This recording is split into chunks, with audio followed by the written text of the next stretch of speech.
Hey everyone, welcome back to Twinges 英会話。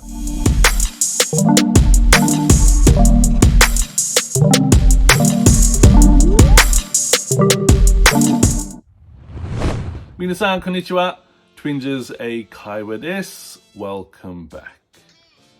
で、今日のワンポイントレッスンは Phrasal Verb 句動詞。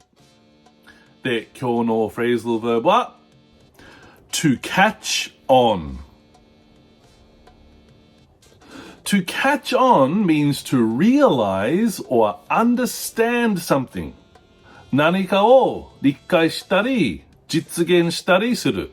例えば、It's a great idea, but it'll never catch on.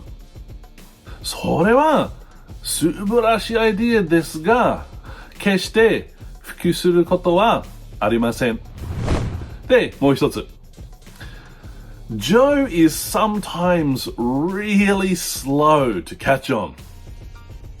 Joe は時々本当に理解するのが遅い。で、最後もう一つ。wait a minute. I'm beginning to catch on. ちょっと待って。今私は理解しました。はい、皆さん。じゃあもう一回。To catch on, to understand or realize something.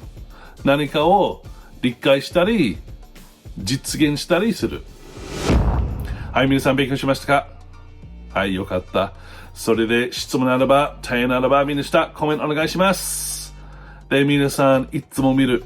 本当にありがとう。Thank you for watching and see you in the next one.